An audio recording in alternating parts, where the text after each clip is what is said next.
तो क्या नीतीश कुमार का चाल सफल हो जाएगा?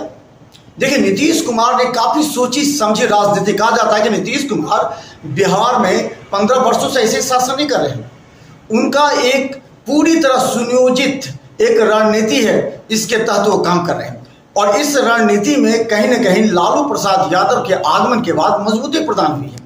जरा गौर कीजिए, कांग्रेस से सभी जो क्षेत्रीय दल है वो कह रहे हैं कि आप यहां से अपने सीट वापस कीजिए। यानी कि अगर विधानसभा का चुनाव किसी राज्य में होता है या लोकसभा के चुनाव होते हैं तो उसमें विपक्षी दल कह रही है कि हमें अधिक से अधिक सीट मिले।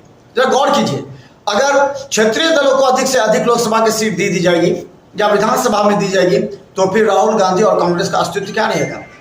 हालांकि कांग्रेस इस बात से स्वीकार नहीं करेगी, लेकिन अभी एक बड़ा मुद्दा विपक्षी एकता के सामने चुनौती पाए खड़ा है। तो क्या ऐसा माना जाए कि कांग्रेस मुक्त भारत की परिकल्पना सिर्फ भाजपा ही नहीं कर रही है, बल्कि बैठक में विपक्षी दलों का भी एक यही संदेश है। कई जगह बड़े बड़े पोस्टर लगाए गए। क्या राहुल गांधी की आइडियोलॉजी को सभी 16 विपक्षी दल जो आज बैठक कर रहे हैं वो मानेंगे? और अगर नहीं मानेंगे तो फिर इन सभी चेहरा में एक चेहरा नीतीश कुमार का ऐसा है जो पहले सभी जगह घूम घूम कर, यानी सभी राज्यों में घूम घूम कर अकेले बात कर चुके हैं और ये भी बता चुके हैं कि पहले चुनाव लड़िए मिलकर, उसके बाद जिस पार्टी की अधिक सीट होगी और या फिर उसकी सीट नहीं होती है तो सब मिलकर एक चेहरा तय करेंगे। तो ऐसे में निश्चित तौर पर नीतीश कुमार का चेहरा ही आएगा। दूसरी बात बता दें, केजरीवाल को ही भारत का प्रधानमंत्री, भावी प्रधानमंत्री के रूप में देखने के लिए पोस्टर बनाए गए थे, लेकिन केजरीवाल आज की बैठक में सबसे पहले कहने वाले हैं कि हमारे यहाँ जो एलजी के द्वारा जो निर्देश दिया गया है, जो कानून लाया गया है, पहले सब मिलकर उस कानून का विरोध कीजिए, फिर हम विपक्षी दल का हिस्सा बनेंगे। तो क्या कुछ मुद्दों पर आपस में विभेद रहते हुए भी विपक्षी एकता होगी? और तमाम खबरों को हम दिखाते रहेंगे। देखते रहिए बिहार मिथिला न्यूज़। बिहार में एक बार फिर देश में विपक्षी एकाकी धुरी बन इतिहास रचने जा रही है। कांग्रेस, वाम दलों और राष्ट्रवादी कांग्रेस समेत अधिकांश क्षेत्रीय दलों के शीर्ष नेता मतभेद भुलाकर एक बार फिर एक मंच पर होंगे। भाजपा के खिलाफ 2024 के आम चुनाव में मजबूत विकल्प देने के उद्देश्य से 16 विपक्षी दलों का महाजुटान आज पटना में होने वाला है। पटना पहुंचे तमाम विपक्षी नेताओं ने कहा कि शुक्रवार की बैठक में जो तय होगा इसमें शामिल सभी दलों से स्वीकार करेंगे।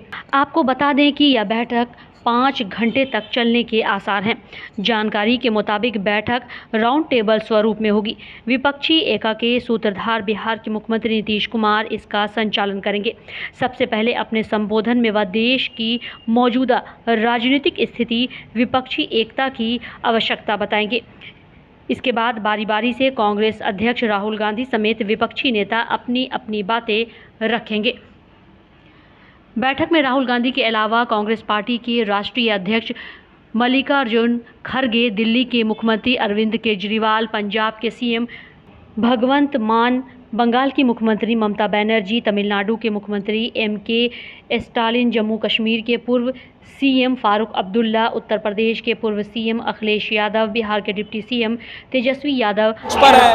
और राहुल गांधी के आते ही कार्यकर्ताओं में जोश उमंग जरूर है और यहीं से 2024 का बुगुल जो है वो राहुल गांधी फूकेंगे और तमाम कार्यकर्ताओं में जोश भरने की कोशिश करेंगे। देखिए राहुल गांधी किस तरीके से तमाम लोगों का अभिवादन स्वीकार कर रहे हैं, तमाम कार्यकर्ताओं का अभिवादन स्वीकार कर रहे हैं और तमाम कार्यकर्ताओं से हाथ जोड़कर बैठने की विनती भी करते हुए नजर आ रहे हैं। मगर देखिए कांग्रेस के तमाम वरिष्ठ नेता जो हैं वो मंच पर हैं, चाहे हम बात करें अखिलेश सिंह की, चाहे हम बात करें मल्लिकार्जुन खड़गे की, ये तमाम वरिष्ठ नेता जो हैं वो मंच पर है। और सदाकत के महामाया प्रसाद से तत्कालीन मुख्यमंत्री के भी सहाय चुनाव हार गए थे। इतना ही नहीं, 63 सीटें जीतने वाली संसोपा के नेता कर्पूरी ठाकुर उप मुख्यमंत्री बनाए गए और 3 सीटें जीतकर आए क्रांति दल के महामाया प्रसाद मुख्यमंत्री बने। तब लोहिया ने कहा था कि बड़े दलों को बड़ा दिल दिखाना चाहिए। आपको बता दें कि इस बार फिर केंद्र की सरकार के खिलाफ विपक्ष गोलबंद हो रहा है। नीतीश कुमार इसके सूत्रधार हैं। अगस्त 2022 में एनडीए से अलग होने के 1 महीने बाद उन्होंने विपक्षी दलों को एकजुट करने का अभियान शुरू किया। इसमें राजद नेता तेजस्वी यादव उनके साथ सहायक की तरह रहे।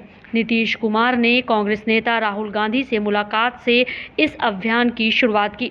उन्होंने 3 बार दिल्ली के अलावा पश्चिम बंगाल, महाराष्ट्र, उत्तर प्रदेश आदि राज्यों का दौरा किया। इन राज्यों में गैर भाजपा दलों के नेतृत्व से मुलाकात की। सभी दलों की सहमति से पटना में महाबैठक आयोजित की गई।